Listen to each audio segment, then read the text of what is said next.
Hi everyone, I am Soumya and welcome to Think Basic folks. So are you a working professional and aiming to clear UPSC exam? Are you facing challenges in managing your time or what to read and what to skip for this exam? Or you sometimes feel insecure कि आपसे होगा कि नहीं as full-time candidates have more time and energy than you for this exam. So if you have any of such queries or doubts in your mind, don't worry at all. आज हम comprehensively यही सब discuss करेंगे about how you can clear UPSC if you are a working professional. See, the thing with working people is that many a times people around them or they themselves think that UPSC preparation requires minimum 8 to 10 hours of study each day, which is absolutely impossible for them as they are already devoting this much time to their work. And therefore, it will be very difficult for them to clear this UPSC exam in comparison to a full-time candidate.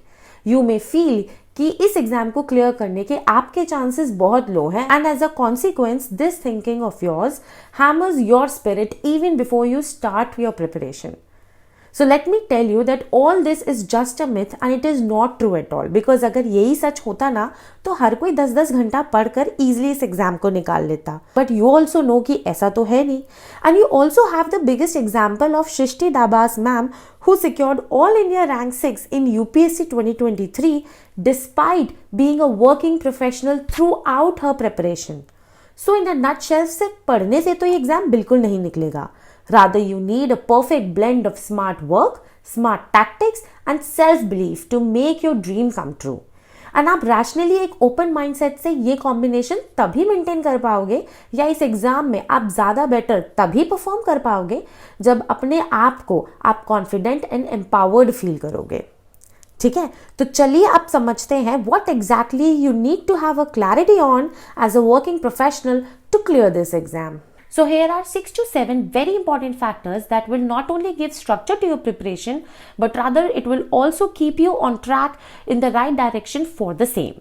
तो सबसे पहले हम बात करेंगे time management के बारे में because सबसे बड़ा issue as a working professional होता है टाइम को मैनेज करना for your exam preparation. See the thing is सबसे पहले अपने माइंड में क्लियर कर लो that quantity of hours doesn't matter but quality definitely does.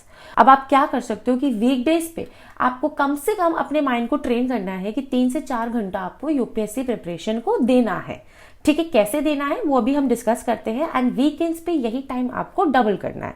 कम से कम 6 to 8 आवर्स आपको अपने यूपीएससी प्रिपरेशन के लिए निकालने हैं और इस टाइम में आपको मेक श्योर करना है कि आप पूरी तरीके से फुल्ली फोकस्ड होकर प्रिपेयर करोगे. अब आपको ये टाइम निकालना कैसे, एक चीज समझो. So just try for a early morning routine. As Shrishti Dabas ma'am also shared in her interview and also Shelja Pandey also shared in her interview how they used to manage their time. तो आपको क्या करना है कि weekdays पर 3 से 4 घंटे का जो स्लॉट है उसमें कम से कम आप 3 घंटा बिल्कुल अर्ली मॉर्निंग दीजिए. Try to wake up around 4:30 और 5 AM. रीजन इसका इसलिए बिकॉज उस टाइम पे जो आपका माइंड है it is not cluttered with anything. It will feel fresh. आपका माइंड बिल्कुल फ्रेश है, कोई डिस्ट्रैक्शन नहीं है. You will be feeling very calm and very energetic. तो जो वो शुरू का 3 घंटा है आपकी डेली रूटीन का वीकडेज पर वो आप दो अपनी पढ़ाई को. ठीक है, बाकी जो आपको एक्स्ट्रा टाइम मिलता है थ्रू आउट द डे, आपका ट्रैवलिंग टाइम है, आप कैब से ट्रैवल कर रहे हो, मेट्रो से कर रहे हो, ठीक है, या फिर आप जो स्मॉल ब्रेक्स लेते हो, कॉफी ब्रेक्स, टी ब्रेक्स, थोड़ा थोड़ा वहां पे आप अपना टाइम यूटिलाइज करो. आधा घंटा, पौना घंटा सब मिला करके, बहुत ज्यादा नहीं कह रही हूं मैं, बट लेकिन throughout your 8 to 10 hours of work shift आप near about 45 minutes to 1 hour तो निकाल ही सकते हो अपने लिए. ठीक, उसके लिए आपको क्या करना है उस टाइम पे वो मैं अभी आपको बताती हूँ, लेकिन वीकेंड्स पे उससे पहले समझ लो वीकेंड्स पे आपको टाइम डबल करके पढ़ना है. वीकेंड्स पे आपको बिल्कुल अच्छे से जान लगा देनी है. देखिए, you have to put this much hard work and let me tell you that this hard work will not go waste at all. आप इसको ट्राई करो, एटलीस्ट 1 महीना फॉलो करो. अब जो मैंने आपको बताया कि थ्रू आउट द डे जो आपका वर्क शिफ्ट होगा उसमें आपको near about 45 minutes to 1 hour जो है देना है अपनी प्रिपरेशन को. कैसे देना है, उस टाइम पर आप पढ़ो न्यूज़पेपर, करंट अफेयर्स. अगर आपको करंट अफेयर्स एंड न्यूज़पेपर को पढ़ने में डिफिकल्टी हो रही है या 45 मिनट्स में कंप्लीट नहीं हो रहा है तो कोई टेंशन लेने की ज़रूरत नहीं है. आपको कैसे इसे अप्रोच करना है ये ऑलरेडी मैंने इन वीडियोस में डिस्कस किया हुआ है. अगर आप चाहो तो इन्हें रेफर कर सकते हो, लिंक डिस्क्रिप्शन में मेंशन है. ठीक है, तो आपको वहाँ पे न्यूज़पेपर ब्रेक्स में 10 मिनट पढ़ लिया, फिर 15 मिनट पढ़ लिया, जो भी आप ब्रेक ले रहे हो उसमें से कोशिश करो कि आप 10-15 मिनट्स निकाल करके आप अपने करंट अफेयर्स एंड न्यूज़पेपर को दो. Now second most important factor is doing core subjects, not only for pre but also for mains, and managing current affairs with it. Problem क्या होती है कि हमारा दिमाग चलने लगता है कि सोशल जस्टिस मेंस का टॉपिक है, ये मैंने नहीं पढ़ा, मैंने डिजास्टर मैनेजमेंट नहीं पढ़ा, ठीक है, मैंने सोसाइटी का टॉपिक कवर नहीं किया अभी तक. यार देखो, ये बहुत छोटे छोटे टॉपिक्स हैं, इनको अगर आप आफ्टर क्लियरिंग प्री भी बैठोगे ना करने तो आपके एक हफ्ते में ये तीनों और चारों टॉपिक्स एक साथ खत्म हो जाएंगे. ठीक, तो अंडरस्टैंड करो कि सबसे पहले आपको स्टार्ट करना है कोर सब्जेक्ट से, like polity, economy, geography, history, because ये वाले जो कोर सब्जेक्ट्स हैं ये आपके ना ही सिर्फ प्री बट मेंस में भी आपको हेल्प करेंगे. एंड इसमें भी आपको ध्यान रखना है कि अब आपको ये नहीं करना है कि 6 से 10th तक एनसीईआरटी पढ़नी है या 6 से 12th तक की पढ़नी है, ऐसा नहीं करना है. You have to first follow classic standard books. मैं इसलिए ये बात बोल रही हूँ बिकॉज आपके पास टाइम थोड़ा कम है as compare to your other competitors. So don't have this fear of missing out कि वो लोग तो एनसीईआरटीज पढ़ रहे हैं, हम नहीं पढ़ पा रहे हैं तो हमारा मिस आउट हो जाएगा. ऐसा कुछ नहीं है, ऐसा बिल्कुल होता भी नहीं है.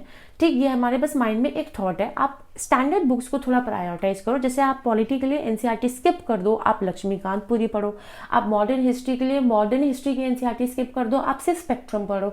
ठीक है, आर्ट एंड कल्चर के लिए आप एनसीईआरटी स्किप करके आप सिर्फ नितिन सिंघानिया पढ़ो. इस तरीके से जो क्लासिक स्टैंडर्ड टेक्स्ट हैं इनको आप फॉलो करो.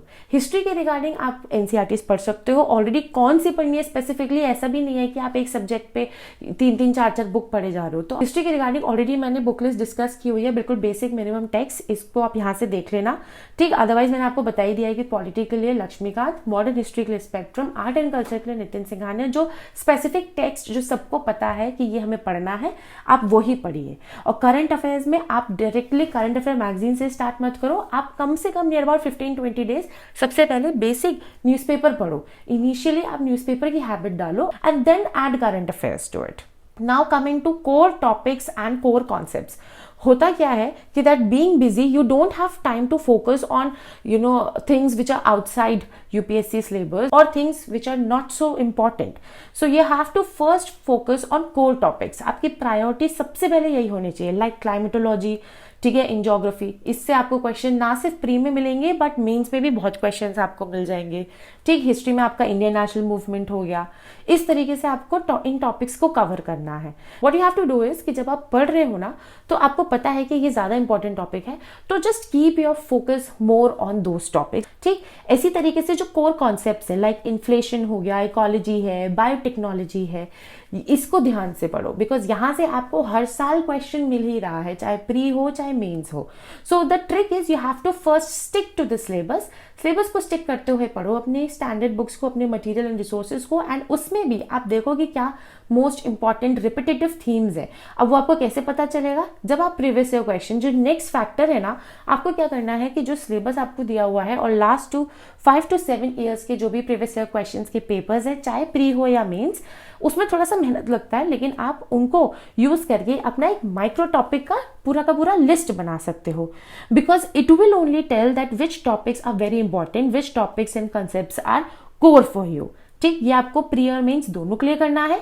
मेंस के लिए जीएस 1, 2, 3 के लिए मैंने ऑलरेडी किया हुआ है. रिस्पेक्टिव वीडियोस दिख रही होंगी आपको स्क्रीन पर, इनका लिंक भी मैं डिस्क्रिप्शन में मेंशन कर दूंगी. ठीक, लेकिन अगर आप खुद से ही काम करोगे ना, it is going to benefit you a lot. It will make you go ahead of your peers. I am telling you, it will make you literally ahead of them. चाहे वो full time competitors ही क्यों ना हो. और इसी से ही तो आपको पता चलेगा कि क्या कोर टॉपिक है और कोर कॉन्सेप्ट है. एट द सेम टाइम आपको प्रैक्टिस करना है. प्री के लिए आप ये मान के चलो नियर अबाउट 4 से 5 हज़ार क्वेश्चंस आपको प्रैक्टिस करने हैं, अपने माइंड में ले करके चलो. अब इसमें भी आपको मार्केट में अवेलेबल टेस्ट सीरीज मिल जाएंगी, प्रीवियस ईयर क्वेश्चंस मिल जाएंगे. अभी एक सुनने में बहुत बड़ा नंबर लगता है बट करना कैसे है इसको समझो. जब भी आप कोई एक सब्जेक्ट लेकर के पढ़ रहे हो ना, तो उसमें आपने सपोज करो कि आपने 3-4 चैप्टर्स फिनिश कर लिए, तो उन चैप्टर्स से रिलेटेड क्वेश्चंस आप प्रैक्टिस कर लो. मैं ऐसा नहीं बोल रही कि आपने पूरा सब्जेक्ट फिनिश कर लिया एंड तब आप प्रीवियस ईयर क्वेश्चन प्रैक्टिस करने के लिए जाओ. That is a very wrong way to do. इससे साइमल्टेनियस आपका एक अनकॉन्शियस वे में रिवीजन भी हो रहा है और प्रैक्टिस भी हो रही है. तो आपको पता चलेगा कि आपने क्या चीज सही पढ़ी है, क्या चीज गलत पढ़ी है. हाँ, उसके साथ साथ जो आंसर राइटिंग है बिल्कुल भी स्किप नहीं करना है. बहुत लोग क्या करते करते हैं बिकॉज बीइंग वर्किंग प्रोफेशनल आपके पास टाइम लिमिटेड होता है, तो आप सोचते हो कि आंसर राइटिंग हम प्री के बाद करेंगे। बट यार ये चीज़ समझो कि प्री तो अगर क्वालिफाई हो गया उसके बाद करोगे क्या। ये ऑलरेडी मैंने इस आंसर राइटिंग में जब डिस्कस किया था कि शुरू कैसे करना है, सिर्फ एक आंसर से करना है, यहाँ पे मैंने आपको बताया भी था कि एक कैंडिडेट था who scored only 285 marks because practice नहीं किया था। तो वो गलती आप मत करो because this answer writing will decide your merit, your rank, your cadre and everything about your UPSC dream. ठीक, तो आपको करना क्या है कि इनिशियली सिर्फ एक आंसर से शुरू करना है, एक दिन में एक आंसर आप लिखो एंड धीरे धीरे then shift to 2 to 3 answers a day. ठीक, इसके रिगार्डिंग मैंने आंसर राइटिंग में पूरा वीडियो ऑलरेडी बनाया हुआ है, अगर आप चाहो तो उसे रेफर कर सकते हो। अदरवाइज आप यहीं पे बस समझ लो कि आपको पर डे एक क्वेश्चन लिखना है, एक आंसर राइटिंग प्रैक्टिस करना है, धीरे धीरे कमिंग नेक्स्ट 15 to 20 डेज के बाद में आपको 2 से 3 कर देना है। Even Srushti Dabas ma'am did practice her answer writing till 2 months before the exam. So आपको भी कोशिश करना है कि एग्जाम से 2 महीने पहले यानी आप फेब या मार्च तक आंसर राइटिंग प्रैक्टिस करें। ठीक, नाउ नेक्स्ट थिंग जो सबसे बड़ी प्रॉब्लम आती है is about choosing the correct optional, कि हम क्या ऑप्शनल चूज करें। देखो, ऑप्शनल चूज करने के लिए आपके लिए कुछ 3 फैक्टर्स मैं सिंपल बता देती हूँ। ऐसा ऑप्शनल होना चाहिए जिसका अच्छा मटेरियल बहुत इजीली अवेलेबल हो मार्केट में। Second, it should not take too much time और थोड़ा इजी भी हो समझने में। And third, it should overlap with your preparation for pre and mains both, जिससे आपको बेनिफिट मिल सके बिकॉज आपके पास थोड़ा सा टाइम का क्रंच रहता है। So you have to be smart in choosing everything what you have to do.